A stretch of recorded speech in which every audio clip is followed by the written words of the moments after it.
Well, good evening, everyone. It's great to be here. And tonight we're asking a very important question. Did Jesus really rise from the dead? This is one of the most important and profound questions of all time. If he was raised from the dead, then Christianity is true. Jesus offers hope and eternal life. If he didn't, then I'm a fool. Some of you might think that anyway, but I would be a fool. Just as the Apostle Paul wrote, if there is no resurrection of the dead, then not even Christ has been raised. And if Christ has not been raised, our preaching is useless, and so is your faith. The Christian message stands or falls on this question. If you want to convince me out of my belief in Christianity, then convince me that the resurrection didn't happen. No resurrection, no Christianity. That's right. Knocking from the door, that's right. Now, there's many modern skeptics claim that the resurrection didn't happen. They say that the story was fiction, a myth. And a number of them have recently written on the City Bible Forum YouTube channel. You can have a look at them yourself later if you want to scroll through our channel on YouTube. And one of these people wrote, "The resurrection is completely absurd, and all the other miracles he performed are anecdotal at best." Another person said, "I don't have to acknowledge the historicity of the stories of a man rising from the dead himself any more than Aesop's fables. These stories are scientifically implausible and historically dubious." Lawrence Krauss is a high-profile atheist who recently appeared on the ABC TV show Q&A. Did anyone see the show on Q&A a few weeks ago with Lawrence Krauss? Did anyone watch the ABC at all? Did anyone watch TV at all? No one? No one watched TV? Anyone watch TV? You didn't see Q&A? Okay, I just didn't see too many hands, that's all. I just wasn't sure if everyone's on board. Anyway, Lawrence Krauss is a high-profile atheist. He was on the Q&A TV program recently. He commented on the resurrection once. He said this: "There are no definitive eyewitness accounts of these events, and in the case of the claimed resurrection, the scriptures were written decades after the claimed event, and the different accounts are not even consistent. Isn't it more likely that those who were preaching to convert fabricated a resurrection myth in order to convince those to whom they were preaching of Christ's divinity?" Many in our world deny Jesus' resurrection. They say it was invented many years, decades after the events. It's implausible, impossible. It just didn't happen. Paul didn't believe it either. We'll get to that in a second, Gary. So what do we say? Did Jesus really rise from the dead? That's our question for tonight. Now, as we consider this question, I was wondering what sort of job would I need to best answer this question? So what sort of profession is best equipped to deal with this question? Would I need to be, say, a scientist, a philosopher, a mathematician? What type of job, what person or profession would be best placed to answer it? Well, I'll say if you're a scientist or science can't really tell us about Jesus' resurrection, because science, and I'm sure the scientists amongst us would agree, science is based on experimentation, observation and repeatability. A scientist makes predictions and then tests them through various experiments. Now, the resurrection was a once-off historical event. We can't run any experiments to test it. In fact, science can't tell us anything really about any historical event. Science can't tell us whether Hannibal crossed the Alps. It can't tell us about the burning of Rome, the assassination of Julius Caesar, or the resurrection of Jesus. So to answer this question, it's not really a scientific question. So what about philosophy or mathematics or probability? Again, these can't really tell us much about the resurrection, because philosophy describes what we think should happen or could happen. It doesn't describe what actually happened. Similarly, mathematics or probability tells us what probably happened or what is likely to have happened. But again, it can't tell us what actually happened. So the disciplines of science, philosophy, and mathematics aren't the best ways of resolving this question. Now, I do want to be clear at this point. I'm not saying that science and philosophy and maths are bad tools. Not at all. They're excellent disciplines. But we need to ensure that we're using the right tools to solve the right questions.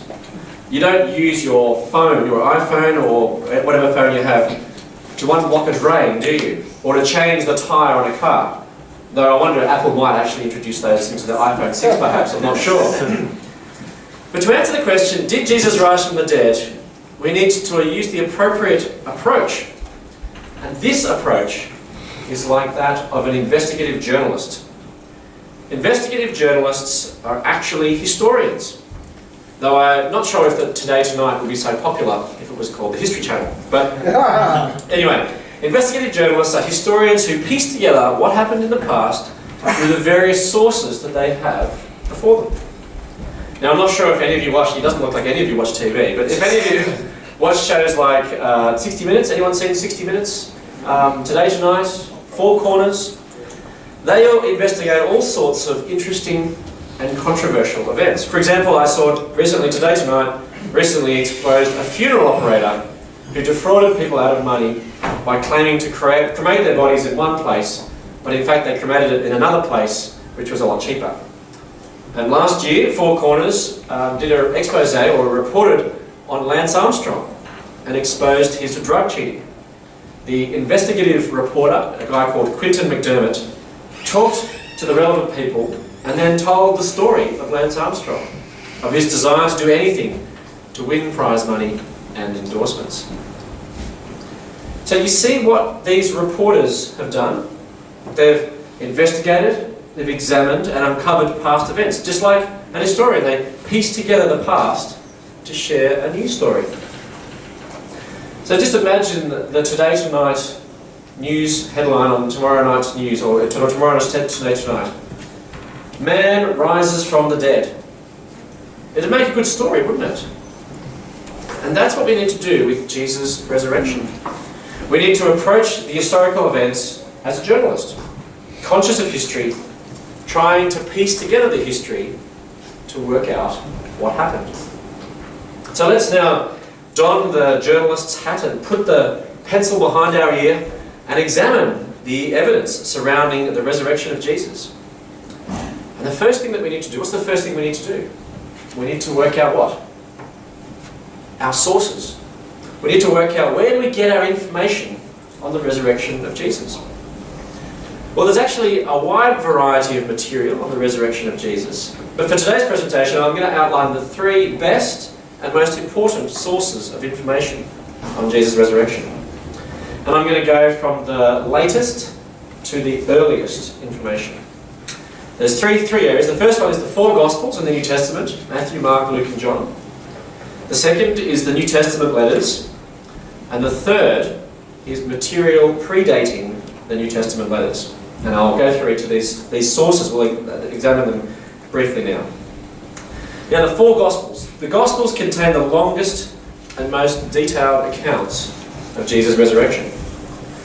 But like any good investigative journalist, we must ask probing questions about our sources. Are they reliable? And so as we consider the Gospels, the first question that we assess, in terms of if they're reliable, is understanding their genre. What type of literature are we dealing with here? Are the Gospel authors attempting to write history, or are they just writing a nice fairy tale or a story? Well, the answer to this question is yes, they are attempting to write history. The Gospel writers adopt a form of literature used in the ancient world called bioi, or biography.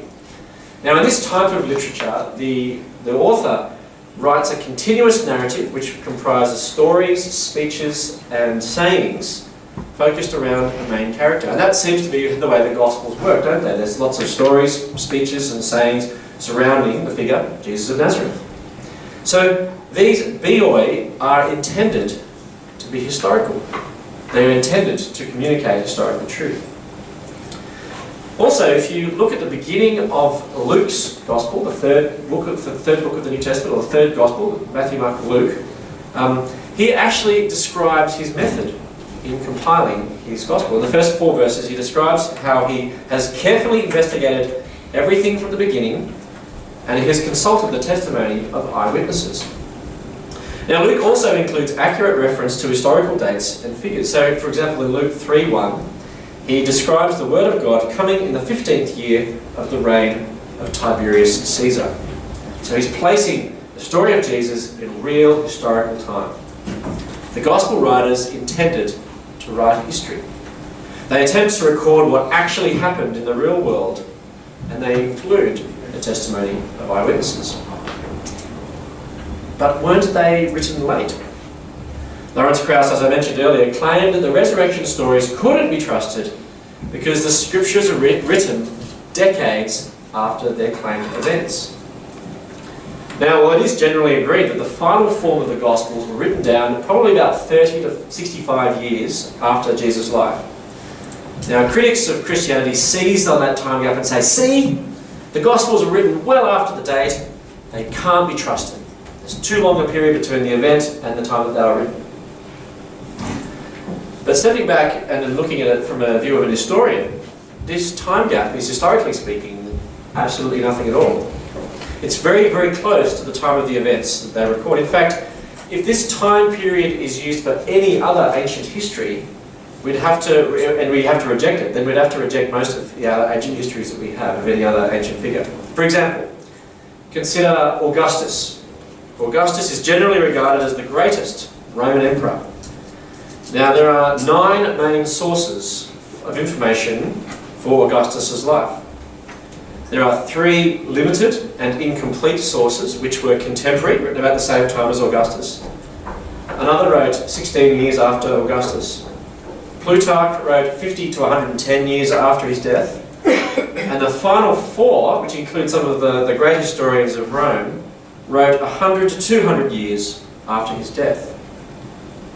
100 to 200 years after his death. Historians don't see any reason to reject these histories at all, because they're written so long after the events.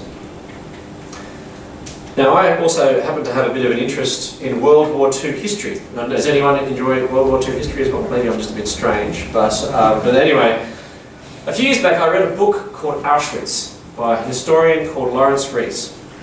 He wrote the book in 2005, detailing events which happened over 60 years before in the death camps of Nazi Germany.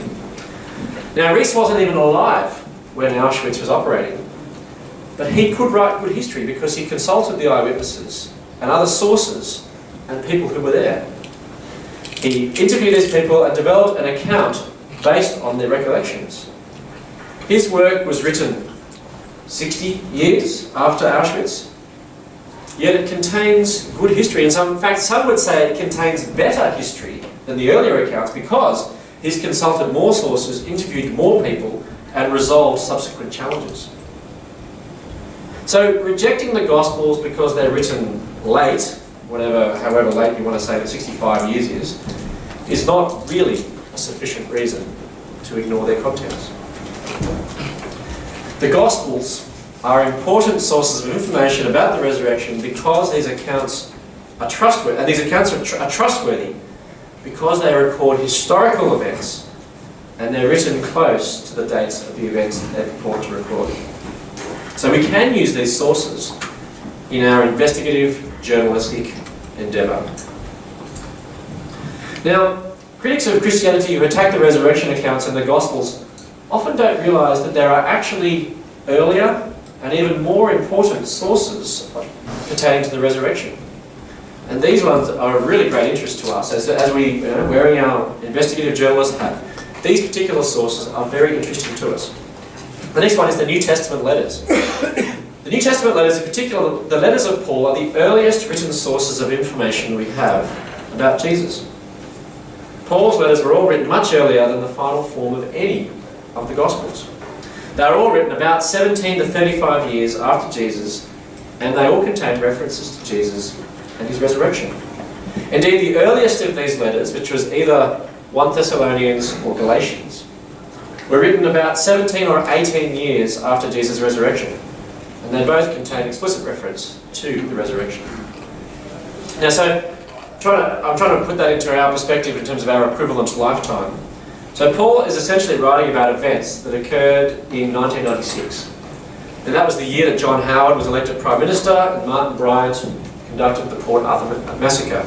And in fact, now after the recent gun massacre in the US, John Howard wrote in the New York Times about the gun control measures which he enacted in 1996. The Port Arthur massacre was 17 years ago. When Paul wrote about the resurrection in 1 Thessalonians, the resurrection was 17 years ago. Hence, the New Testament letters are really very early and important sources of information about the resurrection of Jesus.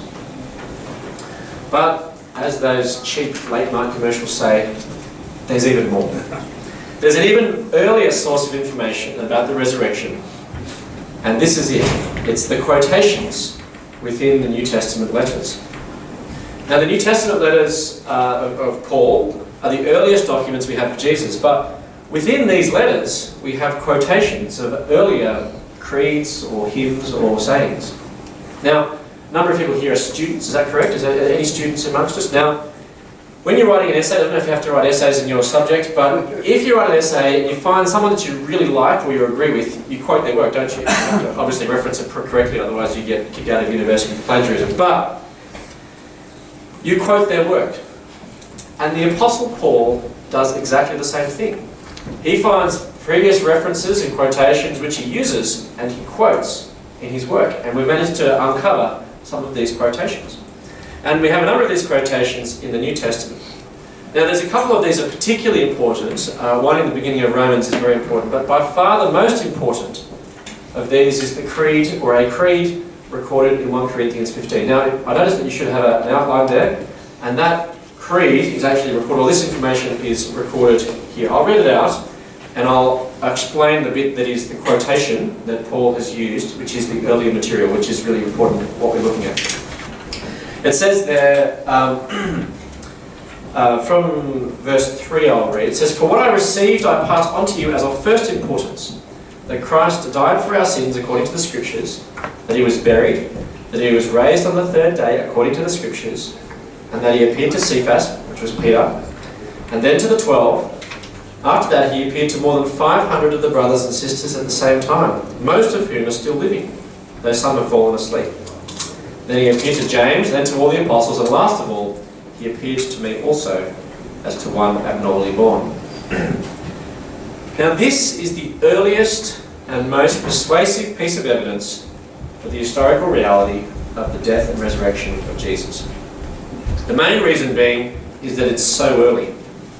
See, Paul writes this letter to the Corinthians, the letter that this comes from, 1 Corinthians, was written in the mid-50s, probably about the mid-50s or so, which was a good 10 years or so before the final form of any of the Gospels. And in this letter, he's quoting an already existing creed or tradition.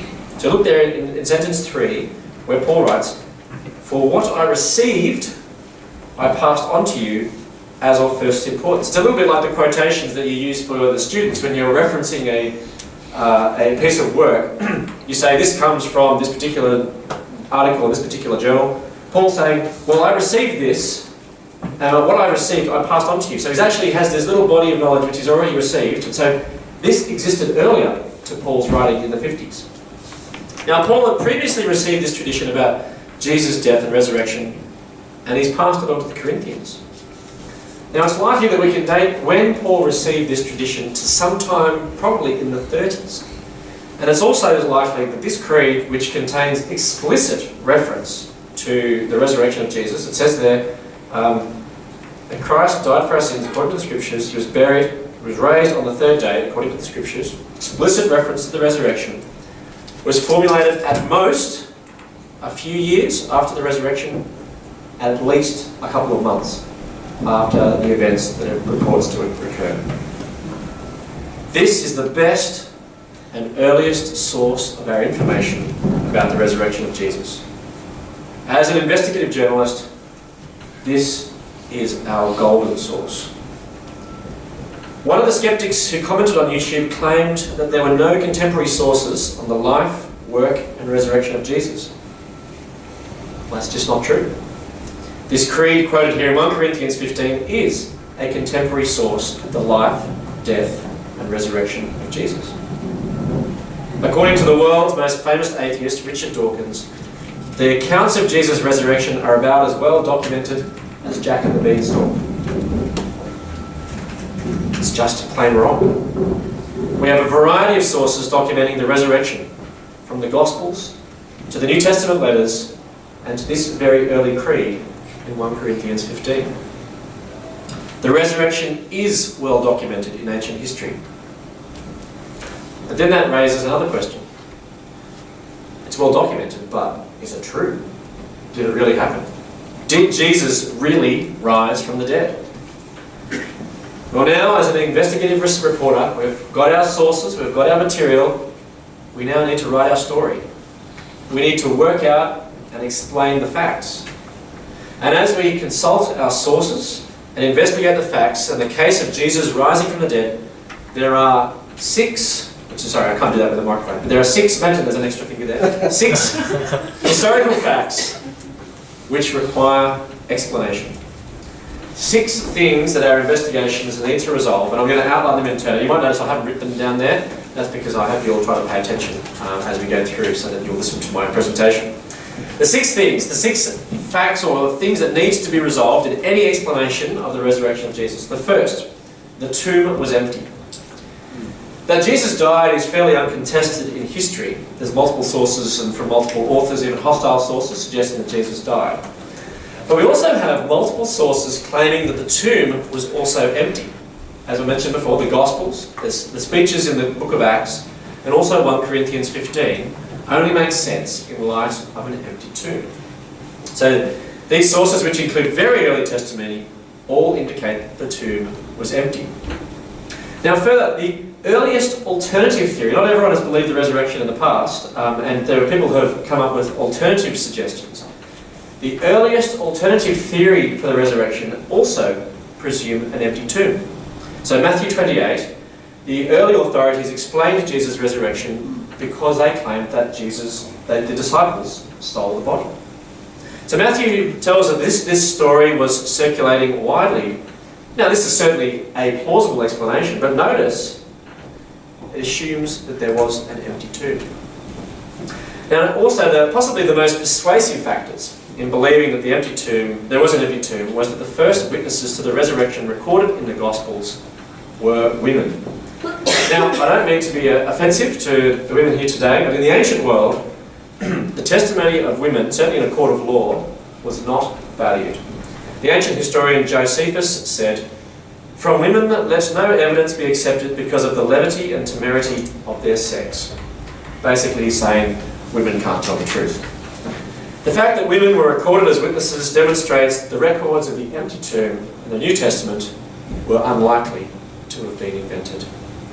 Thus it appears that Jesus' tomb was indeed empty. Fact number 1. Fact number 2 is the resurrection appearances. There are eyewitness accounts in 1 Corinthians 15. Remember, this is our earliest and most important source. And there are a number of eyewitness resurrection appearances recorded in 1 Corinthians 15. In verses 5 to 8, Paul outlines many of the different eyewitnesses, most of whom were still alive. Cephas, which was another name for Peter, James, the apostles, the 12, and 500 at once. The fact that so many different people at so many different times saw Jesus overcomes any idea that they were hallucinating or they'd seen a ghost or a vision. Multiple people on multiple occasions were convinced they'd seen Jesus alive.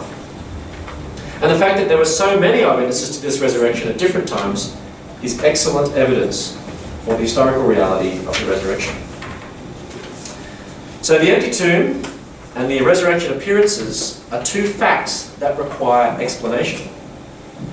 Now, any historical event has a variety of causes and consequences. So the event like the appearance of a miracle working teacher to 500 people is bound to have a consequence or two, don't you think? Like there's going to be something, some sort of impact is going to happen on those people. And the next 4 pieces of evidence that I'm going to provide are consequences which equally need to be explained. The third one, or the third piece of evidence, or the third fact that needs to be explained, is the origin of the church's belief in the resurrection. Any explanation for the resurrection needs to explain the origin of the church's newborn and life-giving, life-changing belief in the resurrection of Jesus. Where else could this belief have come from? Some think this belief in the resurrection originated in the expectations of Jewish culture. But this is a crucial point. Jesus' resurrection was fundamentally different to the prevailing Jewish thought at the time. At that time, Jews believed in a resurrection, certainly, but they believed that it would herald the end of the world and it would be corporate. Everyone would be raised from the dead. They could not conceive of an individual resurrection, and there are no Jewish precedents or parallels to such an event. Jesus' individual resurrection cannot be attributed to Jewish expectations. Skeptics consistently fail to provide plausible alternative explanations to explain why the church suddenly believed in this resurrection. If Jesus wasn't raised from the dead, an alternative explanation of the resurrection must explain why all of his disciples suddenly believed that he was. What caused this belief? What started this movement?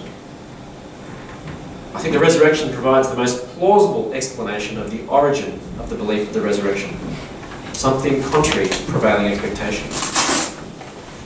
The fourth point, the fourth fact that needs to be explained, is Sunday becoming the day of worship.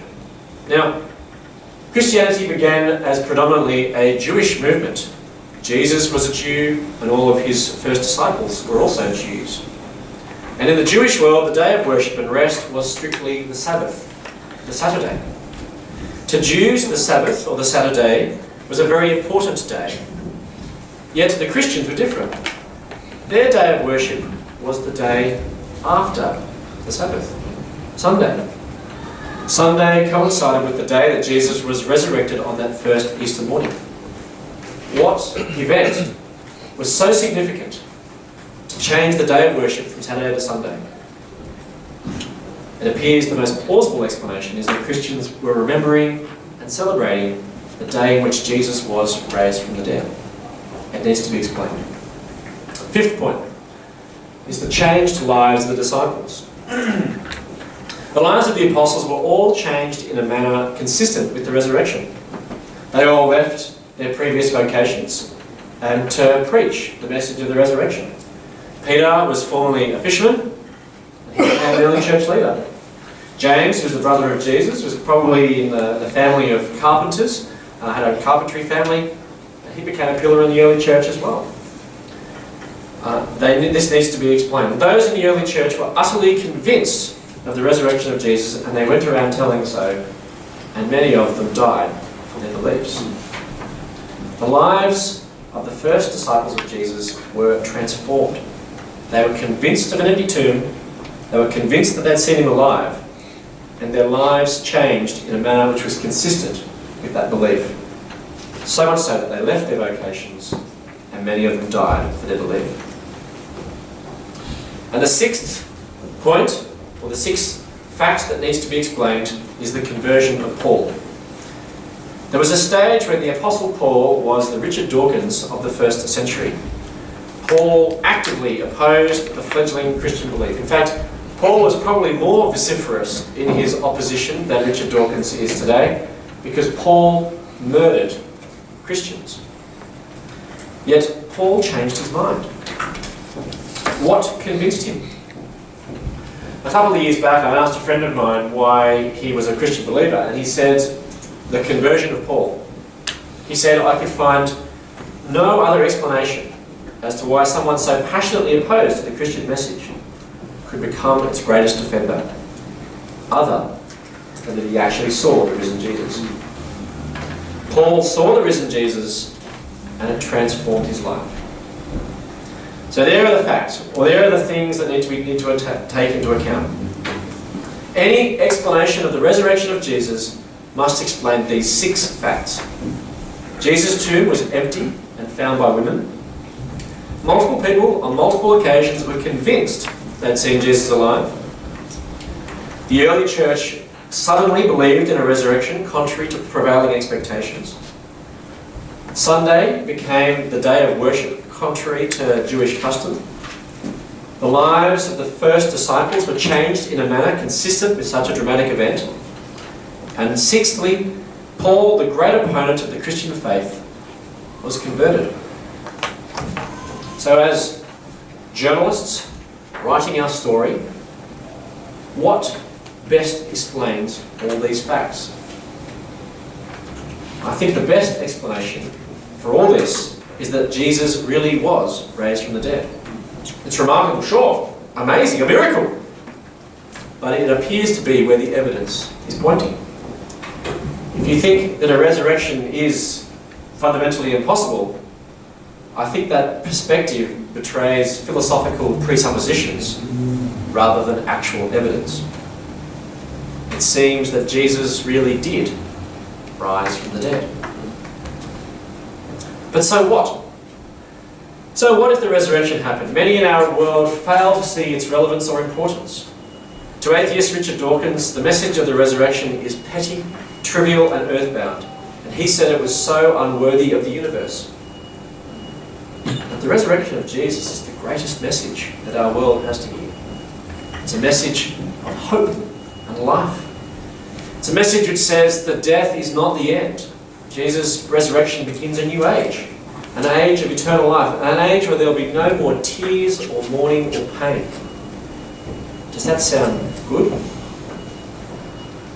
Went to a funeral last month. Funerals are always sad. They're sad because they say that death has won. No matter how much or how little you achieve in this life, at a funeral, death wins. One thing we can all be certain of is that we'll all attend our own funerals. And after the funeral, what? The legacy of our lives will steadily pass into oblivion. In 250 years, no one's likely to remember you. This may surprise you, but your Facebook account will probably be deleted. Your blog posts removed, all your possessions are sold or rotten away. Death and meaninglessness would have won.